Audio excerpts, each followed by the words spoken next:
나를 따라오려거든 선택해야 된다는 겁니다. 한 가지 선택해야 된다는 겁니다. 오늘 이 본문의 말씀, 예수님이 하시는 말씀이 어떤 의미가 있을까요? 오늘 본문의 말씀을 통하여 함께 말씀을 나누며 은혜를 받기를 원합니다. 첫째는 예수님을 따라가려고 하면 결단이 있어야 한다는 겁니다. 오늘 23절의 말씀을 보면 나를 따라오려거든 이라고 말씀합니다. 다른 말로 하자면 만일 나를 따라오려고 하거든 결정해야 된다는 말입니다. 여기서 나를 믿으려면, 혹 나를 존경하려면, 더 나아가 나를 인정하려면 이런 관념적이고 이상적이고 추상적인 언어가 아니라 나를 따라온다고 하는 얘기는 다름이 아니라 구체적인 행동적 언어를 말씀하십니다. 여러분, 예수를 믿는다는 것은 내 삶 속에 구체적인 행위와 행동이 동반하여 따라가는 것을 예수 믿는다고 합니다.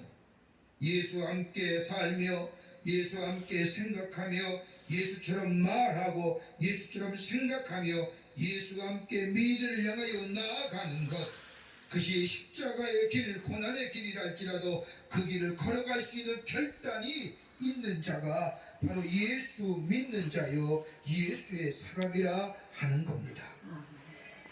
더 나아가 예수를 인하여 고난을 받는다 할지라도, 예수를 인하여 손해를 받는다 할지라도 예수 때문에 부끄럽게 여기거나 민망하게 여기는 것이 아니라 바울처럼 나에게 자랑할 것이 있다면 예수의 십자가 외에는 자랑할 것이 없다고 고백한 것처럼 그 십자가가 고난과 수치와 모욕의 상징이랄지라도 예수님이 십자가를 지셨기에 그로 인하여 구원받았기에 그것을 부끄럽게 생각하지 아니하고 그것을 자랑스럽게 그것을 기쁘게 여길 수 있는 사람, 그게 예수를 따라가는 겁니다.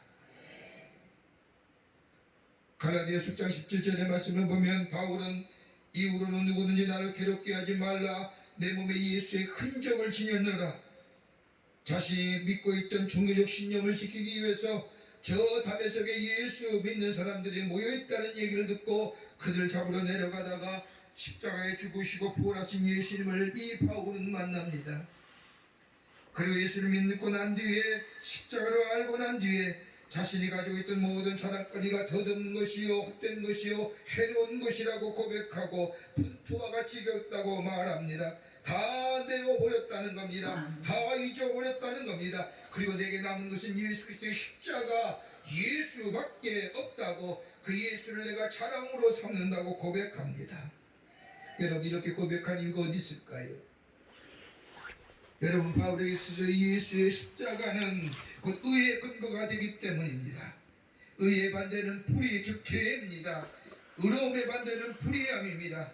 죄인이 어떻게 하면 죄사함을 받을 수 있느냐의 문제입니다. 가난하고 병들고 부하, 이걸 따질 것이 아니라 인간의 내면 깊은 곳에 자리 잡고 있는 이 죄의 문제, 겉으로는 아무 문제 없어 보입니다. 편안한 것 보입니다. 그러나 내 안에 있는 이 어두운 죄의 문제, 이걸 해결하지 아니하고는 견딜 수 없기에, 그러기에 죄의 문제요, 죄의 문제 곧 의로움의 문제입니다. 죄의 문제를 해결할 것은 다른 것이 아니라 예수 그리스도의 십자가 외에는 다른 길이 없음을 알았기 때문에 예수님만이 나의 죄의 문제 해결해 주시기에, 나는 예수 그리스도를 아는 것, 내 몸에 예수의 흔적을 가졌다는 것, 흔적이라는 것이 스티그마라고 얘기하는 이 흔적은 저 양이나 저 소의 자신의 소유를 얘기할 때 나귀를 치고 내 소유라고 하는 이 스티그마, 난 예수 그리스도의 사람이라고 증거한 것을 볼 수가 있습니다. 그러기에 바울은 예수 그리스도의 십자가의 은혜, 그 예수 그리스도의 말로 하나님의 능력이요 지혜라고 말합니다. 그 예수 그리스도께서 나의 능력이 되어주시고 나의 문제를 해결해 주시고 내 인된 자를 의인된 자로 삶을 뿐 아니라 내 존재와 내 삶의 양식과 형태를 새롭게 변화시켜 하나님의 자녀로 살아갈 뿐 아니라 이 땅에서 하나님 나라의 권세를 누리는 하나님의 백성으로 가게 살아가게 해 주신다는 겁니다. 아멘. 이 결단이 있어질 때 우리 가운데 이 은혜가 임하게 됩니다. 예수로 인하여 변화된 사람을 말하자면 얼마든지 많이 있습니다. 수많은 사람들이 예수로 인하여 새롭게 변화의 삶을 살아갑니다. 그 가운데 우리나라의 초기 기독교 가운데 1900년대에 예수 믿어 변화된 사람 가운데 대표적 사람이 있다고 한다면 한국의 유명한 초대교회 초기의 기독교의 부흥 강사였던 김익두 목사님이십니다. 방해도 하나꼴의 유명한 깡패입니다. 한국의 바울이라고 하면 길선주 목사님을 들 수 있지만 한국의 베드로라면 김익두 목사님을 말합니다. 얼마나 남봉꾼이었는지 우는 아이에게 예예예 김익두 온다라고 하는 울음을 뚝 줬다고 합니다. 그럴 정도로 깡패요 남방꾼인 이 김익두, 악수를 하면 손이 부러져 나갈 정도로 힘이 세고 우락부락하게 생긴 사람인데 그가 예수를 믿어 변화되어 복음을 전하는 전도자가 됩니다. 이 김익두 목사께서 한 교회에서 전도 집회를 하고 있을 때에 거나하게 술 취한 사람이 교회 문을 차고 들어와 방해를 합니다. 예수가 누구냐? 천당이 어디에 있느냐? 하나님의 사랑이 도대체 뭐냐라고 소리를 지르며 난동을 부립니다. 이 목사님이 가만히 지켜보고 옛날 같으면 한 대 치고 싶음이 간절하지만은 참고 있다가 이 김익두 목사님이 내려가셔서 이 술 취한 사람을 잡고 얘기합니다. 이봐, 나 김익두야. 내가 지금 이렇게 하고 있다는 것이 하나님의 계신 증거야. 하나님이 계시지 아니었다면 너 같은 사람 이미 내 손에 죽었어. 내가 이렇게 참고 있다는 것이 하나님의 사랑과 자비와 인애가 있다는 거야. 예수 그리스도의 놀라운 십자가의 은혜가 천하의 깡패와 낭봉꾼 있던 김익두를 변화시켰다는 겁니다. 바울은 이것을 알았기 때문에 예수 그리스도의 십자가만이 나의 능력이 되고 내가 전할 것은 오직 예수 그리스도만을 전한다고 결단하며 그 길을 걸어갔던 것을 보게 됩니다. 여러분 기억하세요. 예수님 안에만이 구원이 있습니다. 아멘. 예수님 안에만이 자유함이 있습니다. 아멘. 예수님 안에만이 무한한 은혜가 있습니다. 아멘. 이것을 고백하고 이 결단 안에 예수를 따라가는 인생이 될 때에 바로 그리스도요 예수의 제자요 그 안에 풍성한 열매가 맺어지는 복된 인생의 삶이 될 줄 믿습니다. 두 번째는 모험을 선택하라는 겁니다. 모험을 선택하는 겁니다. 오늘 24절의 말씀을 보십시오. 누구든지 제 목숨을 구원하자고 하면 잃을 것이요 누구든지 나를 위하여 제 목숨을 잃으면 구원하리라. 앞에 if 결단을 촉구하는 겁니다. 오늘 예수님이 말씀하신 것처럼 내 생명을 버리면, 여러분 생명을 버린다는 것은 죽음을 말하는 겁니다. 여러분 죽는다는 것은 끝입니다. 죽음 위에는 다시는 기회가 없습니다. 그 뒤에는 아무것도 없습니다. 돌아올 수 없는 겁니다. 일방적으로 잃어버리는 겁니다. 그런데 예수님은 일방적으로 잃어버린 것인데 예수님은 오히려 반대로 구원을 얻는다고 말합니다. 잃으면 구원 얻는다. 잃으면 구원 받는다. 여러분 그 예를 어디서 찾을 수 있을까요? 예수님과 젊은 율법사의 대화 속에 찾을 수가 있습니다. 한 젊은 율법사가 예수님을 찾아와 어떻게 하면 내가 영원한 삶, 영생을 얻을 수 있습니까? 부자입니다. 넉넉한 소유의 주인공입니다. 그때 예수님께서 이 젊은 율법사에게 너 가진 것을 다 팔아 가난한 자들에게 주고 나를 쫓으라고 말씀하십니다. 이 말 들은 율법사가 그럴 수 없습니다 라고 근심하며 돌아갔다고 성경은 말합니다. 돌아갔다는 것은 뭐예요? 구원에서 멀어졌다는 거예요. 잃으면 구원받는데 버리면 구원받는데 영원한 생명을 얻는 것에 그까지 재산이 무슨 수입니까?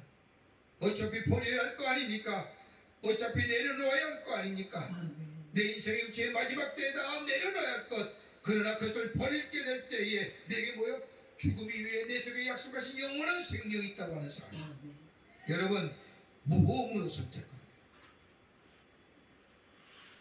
생명을 위한 선택입니다.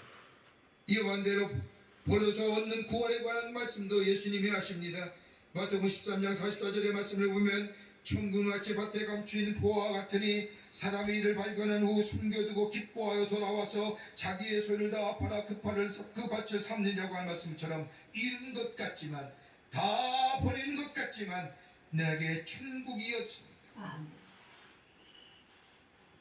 그러기에 나를 위하여 내 목숨을 잃으면 마치 옛날의 왕을 위하여 생명을 바치는 군인의 충성에 연상된 표현이니만, 생명을 구원할 수 있는 충성 대상은 다름이 아니라 예수 그리스도, 영원한 생명을 주신 예수 그리스도를 위하여 이 땅의 것에 대하여 넘어서서 예수를 향하여 나아가는 이 모험을 선택하게 될 때에 그 안에 영원한 생명과 더불어 하나님의 약속하신 약속의 성취가 우리 가운데 이루어지게 된다는 겁니다. 문순태 교수님이 쓴 책 가운데 성자와 지팡이라는 소설이 있습니다. 이 소설은 실화를 바탕으로 쓴 소설로서 소설의 주인공은 저 전라도의 광주의 최초의 기독교 신자이며 광주의 최초의 목사였던 오방 최웅정 목사님의 실화를 소설한 이야기입니다. 1904년 12월 매서운 겨울바람이 불던 어느 날, 목포에서 강주로 오는 길목에 두 사람이 한 사람을 기다리고 있었습니다. 두 사람 가운데 한 사람은 김윤수 집사람이란 분이고, 다른 한 사람은 김윤수 집사보다 나이 어린 청년 최홍종이란 청년이었습니다. 이후 이 두 사람은 목포에서 의료 선교 사역을 하였던 포사이트 선교사를 기다리고 있었는데, 다름 아닌 광주에 있는 동료 선교사인 오엔 선교사가 위독하다는 이야기를 듣고 이 친구 선교사를 치료하기 위해 목포에서 광주로 오는 길이었습니다. 나림없이 추웠습니다. 눈이 내리고 바람이 심하게 불었습니다.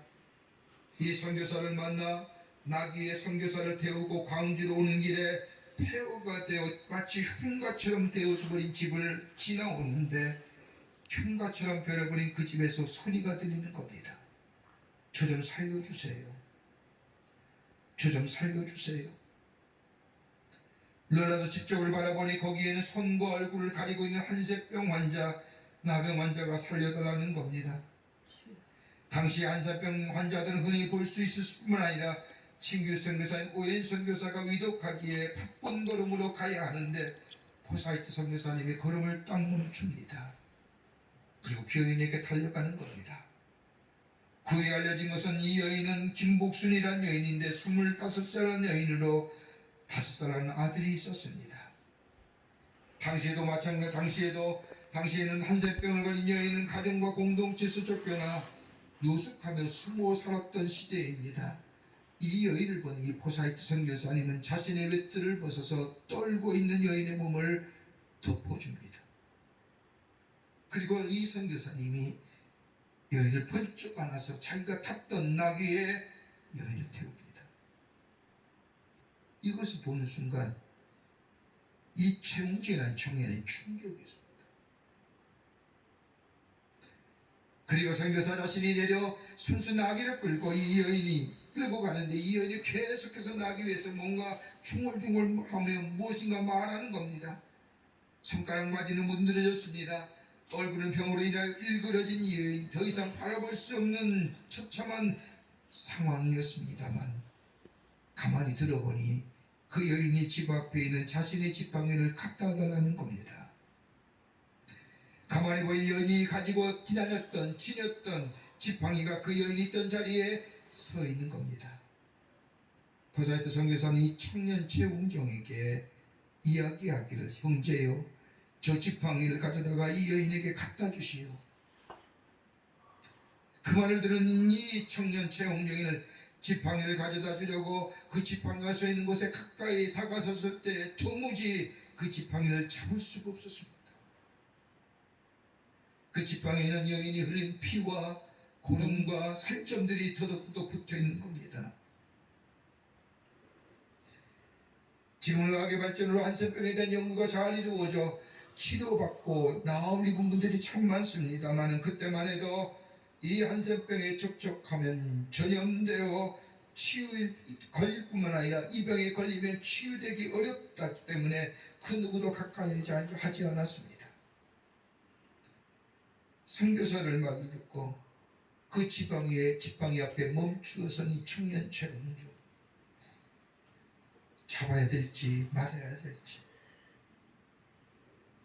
도무지 이 지팡이를 집어서 그 여인에게 갖다 줄 수가 없었습니다.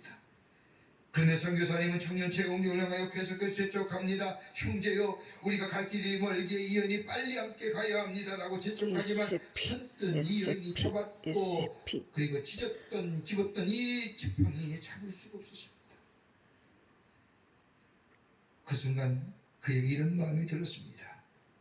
우리와 다른 저 서양 사람도 저 여인을 번쩍 들어서 나귀에 태우는데 내가 이 피구름이 묻은 지팡이 하나 가져다 주지 못하면 저 서양인 앞에서의 민족적 수치겠구나. 이방 사람들 앞에서 한국 민족이 추측을 당했구나 생각하며 안 되겠다. 내가 안세병이 걸리더라도 내가 이 지팡이 갖다 줘야지라고 하며 덥석 하늘을 지그시 갖고 잡았습니다. 그리고 그 여인에게 가져다 주었습니다. 그리고 가는 길 내내 불안합니다. 내가 언제 이 병이 발병할 것일까? 그런데 얼마 시간이 지난 다음 이 여인은 세상을 떠났고 무심코 남긴 이 여인의 지팡이, 이 청년 최홍종이 가져갔습니다. 이 최홍종은 지팡이를 가슴에 안고 이 여인을 생각합니다. 선교사가 했던 행위를 생각합니다. 그리고 얼마나 큰 말로도 할 수 없는 뭉클함과 은혜가 자신에게 임하는지 한껏입니다. 그리고 지팡이를 잡고 내가 내 삶을 하나님께로 드리고 결심합니다. 그 피고름 붙은 그 지팡이 자신을 부르는 그리스도의 음성이라 생각하고 깨닫게 됩니다. 아멘. 불행하게 태어나 채망치한 멸망을 가지고 동네 풍량교로 살았던 그가 예수를 믿고 한세병 환자를 위해 한평생 살겠다고 결심하며 정말로 그렇게 살았습니다. 이분을 통하여 소록대 한세병 환자를 위한 시설이 세워지게 되었고 이분과 함께 최초로 한세병 환자를 치료한 집단 치료시설이 만들어진 것을 보게 됩니다. 무엇이요? 이로 하여금 변화시켰던 것이요. 다름 아닌 예수 그리스도의 예수를 따라가려고 하는 결단과 더불어서 예수 그리스도의 십자가의 은혜, 예수 그리스도의 십자가의 사랑, 그것을 통하여 내 것을 던지는, 내려놓는 모험에서 이 땅의 구원의 지평을 넘어 수많은 자들에게 생명의 말씀이 전해지고 그리고 아픈 자, 힘든 자들에게 그리스도의 생명의 역사를 통하여 치유와 회복과 더불어 위로함의 역사를 일으켰던 것을 보게 됩니다. 이것이 제자입니다. 끝으로 하나님과 나와의 깊은 관계가 있어야 합니다. 깊은 관계 속에 나의 소중함을 발견해야 합니다. 오늘 25절의 말씀에 보면 만일 온 천하를 얻고도 자기를 잃든지 빼앗기든지 하면 무슨 이익이 있으리요. 다른 말로 표현하면 만일 온 천하를 얻고도 자기를 잃든지 빼앗기든지 하면 이익이 없다는 겁니다. 여기서 빼앗기다고 하는 것, 여기서 잃어버리다고 하는 것은 다름이 아니라 내 생명, 내 것에 영원한 생명이 없어지면 무슨 유익이 있습니까? 다른 쉽게 얘기하면 하나님과 나와의 관계가 어떤 관계인가를 얘기하는 겁니다. 여러분, 하나님과 나와의 관계는 어떤 관계입니까? 하나님과 우리의 관계를 가장 잘 보여주는 말씀이 있다고 한다면 저 요한복음 15장 5절의 말씀에 나는 참 포도나무여 너희는 가지니 저가 내 안에 있으면 이 사람도 가시를 많이 맺나니 나를 떠나서는 너희가 아무것도 할 수 없습니다. 여기서 예수님을 향하여 참 포도나무라고 얘기하는 이 참이라고 하는 것에는 중요한 의미가 세 가지 있습니다. 참, tru라고 하죠. 하나는 뭐냐? 예수님과 우리의 관계는 생명적 관계라는 겁니다. 예수님과 우리는 뗄래야 뗄 수 없는 생명적 관계. 예수가 내 안에 계시고 내가 예수 안에 있다고 하는 것은 즉 예수와 나와는 포도나무의 가지의 관계로 뗄 수 없는 생명 관계. 그 가지에서 떨어질 그 나무에서 떨어질 순간 그 가지는 뭐예요? 말라 비틀어 불태워지는 존재. 예수 포도나무 대신에 예수에 붙어있을 때에 내 안에 생명의 역사를 공급받고 생명의 힘을 공급받는 거. 그렇지 않습니까? 예수 믿고 사는 사람과 예수 안 믿고 사는 사람의 확연한 차이점이 뭘까요? 고난당하는 걸 보면 알아요. 예수 없는 사람은, 예수 안 믿는 사람은 고난당 그냥 넘어져요. 근데 고난과 시련을 가운데 예수 믿는 사람은 그 고난과 시련을 예수에 붙어 있음으로 예수가 주시는 능력으로 예수가 주신 힘으로 이겨 나가는 거예요. 이게 다른 거예요. 생명을 못 받잖아요. 또 하나 예수님과 우리의 관계를 얘기하는 또 하나의 참포도나무라고 하는 이 참 속에는 유기적 관계입니다. 내가 저 안에 저가 내 안에 있다고 하는 것은 연결되어 있는 관계입니다. 뗄래야 뗄 수 없는 관계라는 겁니다. 더 나아가 실제적이고 현재적인 관계입니다. 포도나무가 없는 가지는 존재할 수가 없습니다. 아무리 좋은 열매를 많이 맺고 탐스러운 열매를 많이 맺는다 할지라도 포도나무에서 떨어지는 순간 그 열매는 무용지물이요 말라 비틀어 아무 없는 것으로 부려진 존재가 됩니다. 포도나무에 떨어져 나온 가지는 절대가 살 수 없는 것처럼 하나님과 우리의 관계도 마찬가지입니다. 여러분, 인간이 형상화했다고 해서 다 모든 인간이 인간다운 삶을 사는 것이 아닙니다. 지성이 있고 인격이 있고 사람과의 관계가 좋다고 해서 사람다워지는 것이 아닙니다. 하나님과의 깊은 인격 관계가 있어지게 될 때에 거기가 인간다워지고 거기에 참된 성숙함이 있어지게 됩니다. 그러기에 그리스도를 떠난 인간의 삶은 존재할 수 없는 겁니다. 기독교 영상학자인 케네스 리치라고 하는 사람이 쓴 책 가운데 트루 플레이라고 하는 책을 보면 성숙한 영성의 사람이 어떤 사람이냐, 그 인격에 대해 세 가지로 얘기합니다. 하나는 실천하여 경험되어 있는 지식의 사람, 생각으로 배우는 것이 아닙니다. 느낌으로 배우는 것이 아니라 행동으로 배운다는 것입니다. 여러분, 세상의 가치는 듣고 보고 깨닫고 인식하여 내 것을 만들 때, 그래서 행동으로 옮겨들 때 그것이 내 안에 지혜와 지식으로 남겠지만 신앙의 차원은 아닙니다. 믿습니다. 그리고 행합니다. 그 행함을 통하여 얻어지는 이 경험이 내 지식이 됩니다. 내 삶의 지혜가 됩니다. 순서가 다른 겁니다. 궁극적으로 누가 승리해요? 삶에서 행동으로 옮겨 내 것이 내 삶에 습득되어진 지식과 체험과 이 경험이 저 보고 듣고 깨닫고 인식하는 후에 행동하는 사람보다 더 능력 있는 삶을 살아가는 겁니다. 그러기에 바울은 로마서 15장에 우리를 향하여 강한 인생이라는 이유가 여기에 있는 겁니다.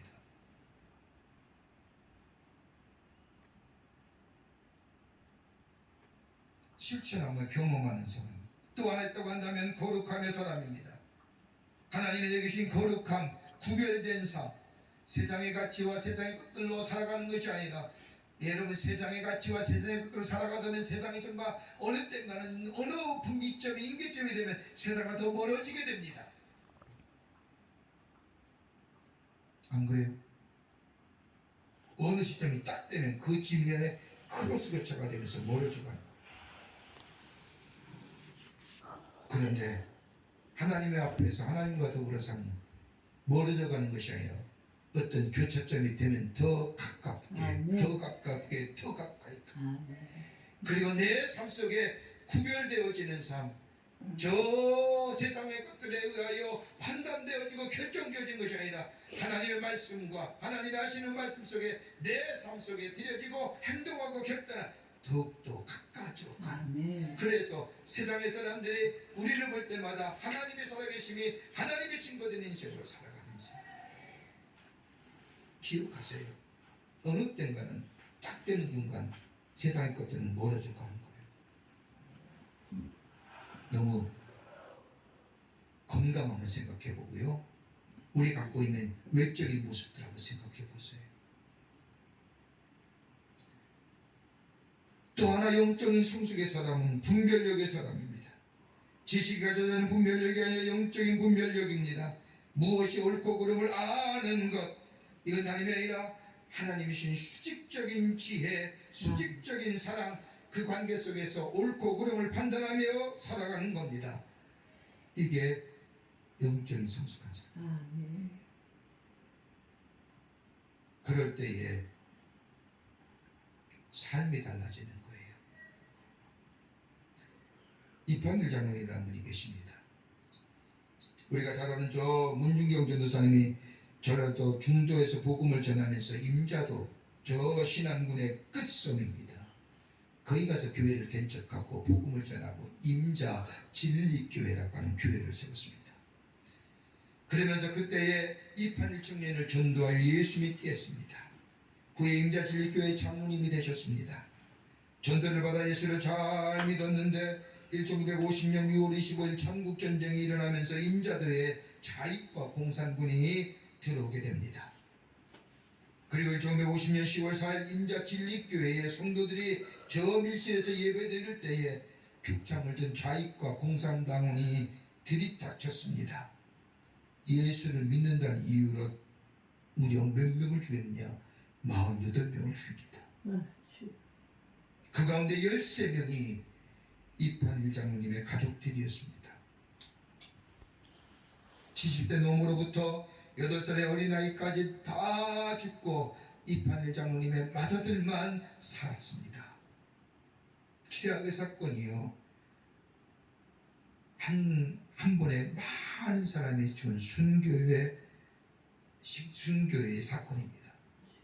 이 엄청난 일이 있으니 얼마 지난 뒤 우리 해군이 그 섬을 다시 점령하면서 섬에 있던 자익군자들과 공산당을 색출하게 될 때에 바로 이판일 장로님의 장남이었던 아버지의 죽음, 할머니의 죽음, 모든 죽음, 무려 13명의 가족들의 죽음을 봤던 이 청년이 참관인으로 그 자리에 섭니다. 좌익의 공산당원의 분별하는 자리죠. 이 청년이 저 사람은 좌익인가 하면 죽습니다. 저 사람은 우리 아버지 죽었습니다. 죽습니다. 아닙니다 하면 사합니다. 이 아들은 저기에서 자기 할머니, 아버지, 어머니, 작은아버지, 작은어머니, 동생들, 친척들이 다 죽는 것을 보았습니다. 그러기 가족과 친척들의 죽는 모습을 본 이판일 장로의 아들은 이인재라고 한 청년은 피가 거꾸로 솟아오릅니다. 그리고 저들 다 죽여버리겠다고 마음이 듭니다. 그래서 참관인 자리에 섰습니다. 그때에 그 청년의 마음속에 하나님의 음성이 들려옵니다. 아니, 한 음성이 들렸는데 아버지 음성이었습니다. 사랑하는 아들아, 내가 그들 용서했으니 너도 그들 용서하고 사랑으로 갚아라. 그러면서요, 이판일 장로님의 음성이 또다시 들려옵니다. 얘야, 나도 그들 용서했다. 그들 용서할 수 없겠니? 용서하되 원수를 사랑으로 갚으면 안 되겠니? 이 말 한마디가 이 청년의 마음을 깊은 곳에 두드립니다. 그리고 이 아버지 음성 앞에 주저앉았습니다. 그리고는 한 사람도 죽게 하지 않았습니다. 자신에게 유산을 주어진 땅 천평을 팔아서 교회를 세웠습니다. 그리고 1954년 전쟁이 끝난 후에 신학을 공부해서 그 임자도에 임자 진리교회 담임 목사로 부임하여 목회하십니다. 놀랍게도 6.25 전쟁이 끝난 후 그 임자 진리교회 임자도에 예수 믿는 사람은 좌익과 공산당이 다 죽었는데 훗날에 보니 그 신안군 안에서 가장 부흥하는 교회가 됐다는 겁니다. 왜 그럴까 했더니 이인재 청년이 이판일 장로님의 음성을 듣고 좌익과 공산당을 사랑으로 원수를 용서했던 그 용서함 받은 사람이 다 돌이켜서 예수 믿고 금자 진리교회를 섬기는 그리스도인이 되었다는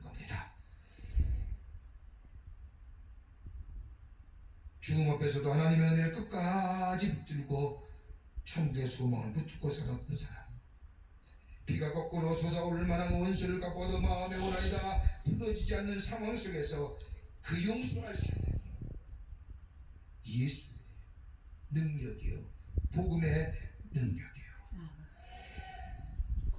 오늘 주님 말하는 겁니다. 만일 나 따라오려고 하면 결단해야 된다. 버릴 수 있는 모험이 있어야 된다. 너와 나의 생명적 관계가 있어야 된다. 그럴 때 너는 예수 그리스도의 사람으로, 하나님 나라의 복음을 전하는 사람으로, 나를 증거하는 삶으로, 네 인생의 하늘의 신령한 은혜와 복 땅에 기름진 인생으로 살아가는 예수의 사람으로 증거하는 삶으로 살아가는 복된 인생이 된다고 우리에게 말씀해 주십니다. 이 결단이 여러분과 저 가운데 있어지기를 주의 이름으로 축원합니다. 하나님 감사합니다. 저희들께서 사랑해 주셔서 하나님의 백성 삼으심에 감사합니다. 오늘 우리를 그리스도의 은혜와 사랑 안에서 하나님의 자녀 삼으셨는데 하나님을 떠나 예수 믿는다고 하면서 예수 떠나 산 적이 얼마나 많은지요. 이제는 결단하여 예수 따라가는 자 되게 하시고, 결단하게 할 뿐만 아니라 예수의 말씀에 순종하여 살아가는 자 되게 하시고, 예수 안에 거하는 자 되게 하여 주셔서 우리 안에 생명의 역사를 일으켜 하나님의 살아계심을 증거하는 저희들 되게 하여 주시옵소서. 성령이 도우실 줄 믿으며 예수님의 이름으로 기도하옵나이다. 아멘.